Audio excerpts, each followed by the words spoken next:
Hey guys, LEGO Master 365 here, and welcome to another rolling stock review.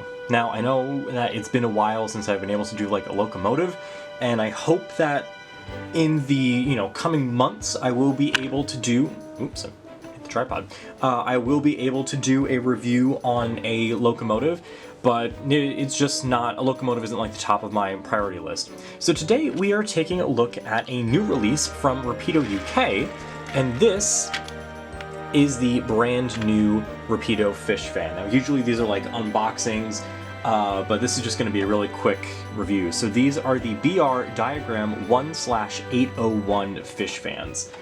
This van is specifically number E87929. And these vans they're really, really nice.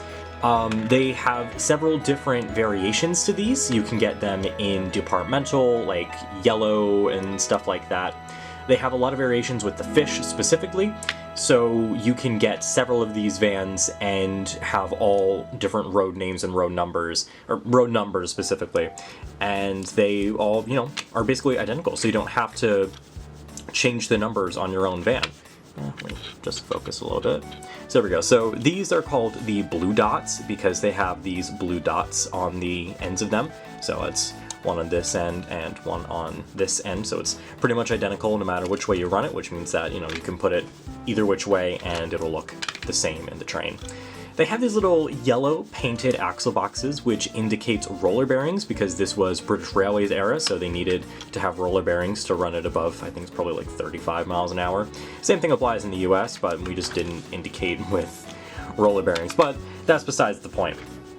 These cars are indicated they have roller bearings. Now, the build of this wagon is really nice, surprisingly. Now, I will say, these vans are a bit light, but they are also very free-rolling, which means that a locomotive that has, trouble pulling short, decently weighted trains or stiff wheels can pull just fine. They can pull a full rake of these with, pretty much no issue whatsoever. These wagons also have the really nice detail of having sprung buffers, which as time goes on, more and more wagons start to have sprung buffers, but it's always nice to have a wagon that has sprung buffers because it's a very unnecessary detail for a wagon of all things. Especially just because of how light this wagon is. Like, it doesn't feel like it should have sprung buffers. It feels like the weight almost makes it feel like it's a cheap toy, but you take a look at the detail underneath and like all of the, what's the word I'm looking for? Separately fitted pipe detailing, like the air cylinders here and all the pipe work is separately fitted. The brakes are all separately fitted. There's an amazing amount of detail on this. The handrails on these doors here are all separately fitted. It's a solid body, like single plastic mold with a separate chassis piece, but I think it's forgivable because it is just a wagon. You really can't make this a piece. These wagons also have brake pipes on them, because late BR era, these were vacuum fitted, and the hoses are actually made of rubber, so that way when this coupler hits them, they'll just simply get pushed out of the way and no harm, no foul, nothing gets damaged. There is a ton of writing on these wagons. There is this text at the end, which is legible. It's a bit hard to read, but it is legible text on the ends. You have the XP over here at this end. You have the insulfish, and then the QT, and then the road number for this. And overall, these are just really nice wagons, and they will look great in any train. So much so that I didn't just buy one, I bought 5 of them. And there is more of a reason as to why I bought 5 of them rather than just, oh, I liked them and I thought they looked nice. The main reason was that my preservation railway, the Wetham Railway, which you guys may remember from a couple years ago, has a fish service. And so these are going to become the wagons that carry the fish service on the railway. Now, as you can see, the first 3 of these are all identical paint schemes, so they all match and will look good in one train, but they all have different road numbers. This one, for example, is, what is that? E87836, and this one is E87506. So we have 3 different road numbers, but all the same paint, which makes up a really nice long train. Now we also have these two what are called ice boxes, or ice blue boxes, because they have these little patches. This one has blue patches on the sides, has a bunch of different words and things that, you know, tell you different things. You know, it has, what is that, tear weight, 12 tons, it's road number E87985, insel fish, because it's insulated for fish, XP, and just a bunch of different like things, and it's like 15 feet long. There's a lot of detail on these wagons. And then we also have a full ice blue, which is just a wagon that's entirely painted blue. And this is a really nice one. And it has the same little patches on the ends that tell you all those fun little details, such as this one being E87751. So there's a bunch of detail in all these wagons.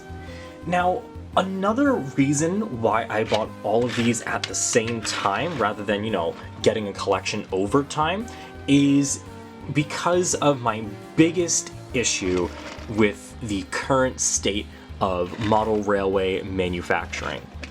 And this is a problem that, in my opinion, started with Rapido. It may not have, because, you know, I am really only just being able to get into the model railway hobby, and, you know, fend for myself pretty much. But what I've noticed a lot from Rapido is that they rely solely on pre-orders when it comes to making models. And most manufacturers will make as many models as they get pre-orders for, and then they'll make a pretty hefty amount of models to follow.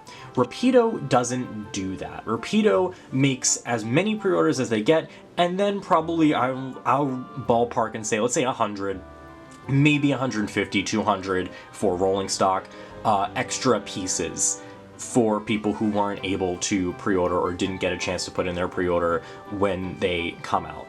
Now, Rapido works on this pre-order system where you need to pre-order your model by a certain deadline, or there is no guarantee that you will be able to get the model afterwards, purely because of, just the amount of models that they plan to make. And this is something that I've noticed Hornby does, this is something that Dapple does, this is something that Bachmann kind of does. Bachmann's a bit better about it.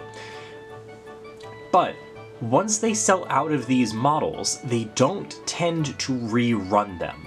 And that is the main reason why I got 5 of these at once to make the train. This order ended up being $200 something, or just under $200, shipping included. This was pre-tariffs. This was like the last order I was able to get before the tariffs took place.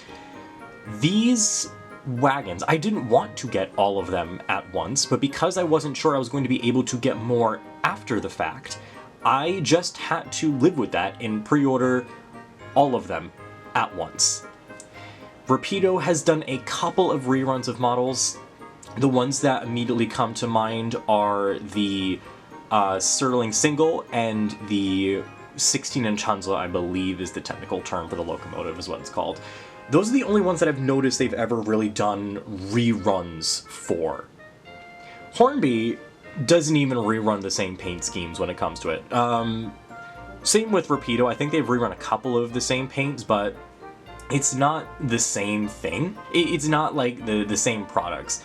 And if they were going to do a rerun of these wagons, I imagine they would probably make either new road numbers, or maybe when it comes to wagons, they do just keep them. I don't know if Rapido does reruns of wagons in the same style, but just to be on the safe side, I got all of them. Now, that is my biggest issue with the current state of model railroading. Never mind the tariffs, never mind the prices of the models.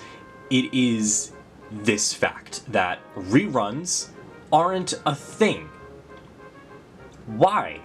Why do I have to spend all of my money at once to get a rake of passenger cars or freight cars just to know that I have them, rather than like I can buy some now and buy some later?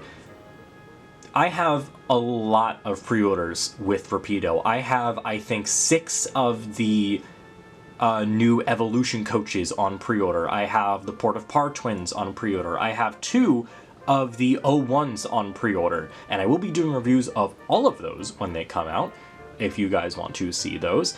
But it's just kind of painful to the wallet that I need to get all of these trains at once.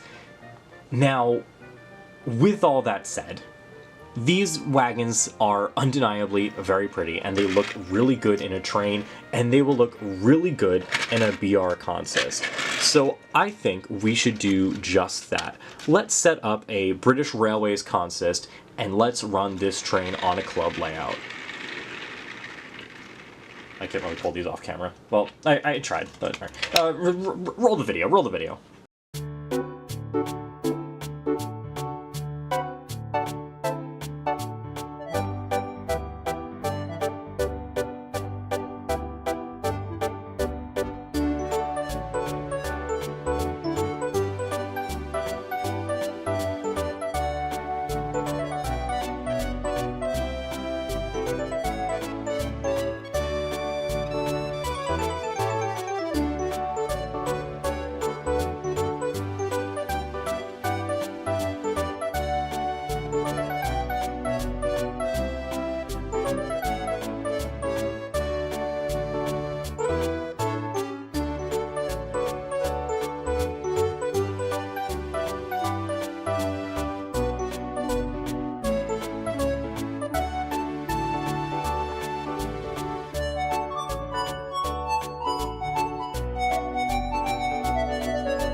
Thank you so much for watching this video. I really hope you enjoyed. If you did, please consider clicking the like and maybe subscribing to the channel.